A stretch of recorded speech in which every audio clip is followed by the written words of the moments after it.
Better চ্যানেলে আমি তোমাদেরকে ওয়েলকাম জানাচ্ছি।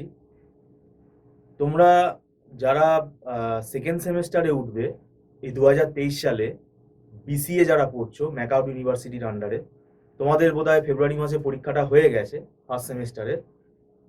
আমি তোমাদেরকে অ্যাডভান্স জানিয়ে রাখছি, আমাদের কিন্তু মার্চ মাস থেকে ক্লাস স্টার্ট হয়ে যাচ্ছে, অন্যান্য স্ট্রিমের ক্লাসও স্টার্ট হয়ে যাচ্ছে। এবং তোমাদের ম্যাকাউট ইউনিভার্সিটিতে যারা তোমরা বিসিএ পড়ো, তোমাদের সেকেন্ড সেমেস্টারে দুটো সাবজেক্ট আছে, আইটির সাবজেক্ট, কম্পিউটার সায়েন্সের সাবজেক্ট, ডিসক্রিট ম্যাথামেটিক্স আছে আর কম্পিউটার আর্কিটেকচার আছে। এবার আসি ডিসক্রিট ম্যাথামেটিক্স। ডিসক্রিট ম্যাথামেটিক্স এটা তো ম্যাথামেটিক্সেরই পেপার। এই সাবজেক্টটার মধ্যে আর একটা চ্যাপ্টার আছে, একটা ইউনিট আছে, যেটা থিওরি অফ কম্পিউটার সায়েন্স বা অটোমাটা থিওরি আমরা বলি, ফর্মাল ল্যাঙ্গুয়েজ। এই অটোমাটা থিওরি কিন্তু একটা আলাদা সাবজেক্ট, এটা একটা আলাদা সাবজেক্ট। সেটা ডিসক্রিট ম্যাথামেটিক্সের মধ্যে এখানে একটা চ্যাপ্টার হিসেবে রাখা হয়েছে, কিন্তু ওইটা চ্যাপ্টার হিসেবে রয়েছে, কিন্তু ওটা কিন্তু একটা সাবজেক্ট। তাই এই ডিসক্রিট ম্যাথামেটিক্সের যে আগের যে টপিকগুলো থাকবে সেই টপিকের সঙ্গে এই অটোমাটা থিওরিও তোমাদের পড়তে হবে। তাই এই ডিসক্রিট ম্যাথামেটিক্সটাকে কিন্তু আমি বলবো ইকুইভ্যালেন্ট টু টু সাবজেক্ট। এটা কিন্তু দুটো সাবজেক্টের মধ্যে, তাহলে তোমাদেরকে মানে ইকুইভ্যালেন্ট টু টু সাবজেক্ট এটা ধরে এগোতে হবে। আর কম্পিউটার আর্কিটেকচার একটা সাবজেক্ট, মানে তোমাদের তিনটে সাবজেক্ট। এটা আমাদের আমরা পড়াই যেহেতু, তাই আমরা এই ব্যাপারগুলো তোমাদের বলে দিচ্ছি। এবং আমাদের ইনস্টিটিউটেও যে আমরা ক্লাসটা করাবো, আমরা অটোমাটা থিওরি আলাদা করে পড়াবো, আর ডিসক্রিট ম্যাথামেটিক্সের যে টপিকগুলো আছে সেগুলো আলাদা করে পড়াবো।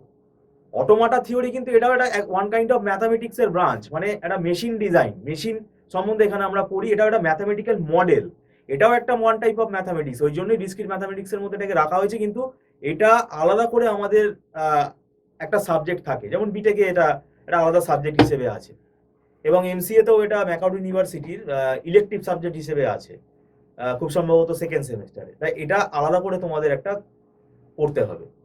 তাহলে ইকুইভ্যালেন্ট মানে এটা সেকেন্ড সেমেস্টারে তোমরা মাথায় রাখবে, তিনটে সাবজেক্ট তোমাদের পড়তে হবে। এবং এই ক্লাস আমাদের শুরু হয়ে যাচ্ছে, এবং আমি বলবো এই সাবজেক্টগুলোর মধ্যে কিন্তু গাফিলতি করবে না, আর সাজেশন 10 ইয়ার্স এইসবের ভরসায় থাকবে না। তাহলে তা না হলে কিন্তু এখন অফলাইনে যে পরীক্ষাটা হচ্ছে, যে প্যাটার্নে কোশ্চেন আসছে, এই কোশ্চেন কিন্তু তোমরা সলভ করতে গেলে তোমাদের প্রবলেম হবে। আর ও মেকআপ হয়ে যাবে, এই কথাটা অনেকের মুখে আমি শুনি, ও মেকআপ হয়ে যাবে, এই কথাটা কিন্তু একদম কান দেবে না।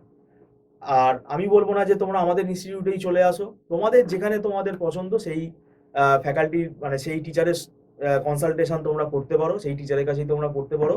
কেননা এটা বলছি, যদি তোমাদের বুঝতে অসুবিধা হয় তাহলে আমি বলবো কম্প্রোমাইজ করাটা উচিত না, কোনো না কোনো টিচারের গাইডেন্স নেওয়া উচিত। আর আমাদের এখানে অনলাইনে ক্লাস হয়, এবং পুরো অফলাইনের মতন ফ্লেভার। যারা রিমোট এরিয়াতে থাকো তাদেরও সুবিধা হবে। আর আমাদের মান্থলি ফিস সিস্টেমে ক্লাস হয়। এখন থেকেই তোমরা যোগাযোগ করতে পারো, আমাদের মার্চ মাস থেকে ক্লাস স্টার্ট হয়ে যাবে। ভিডিওটা সম্পূর্ণ দেখার জন্য থ্যাংক ইউ সো মাচ।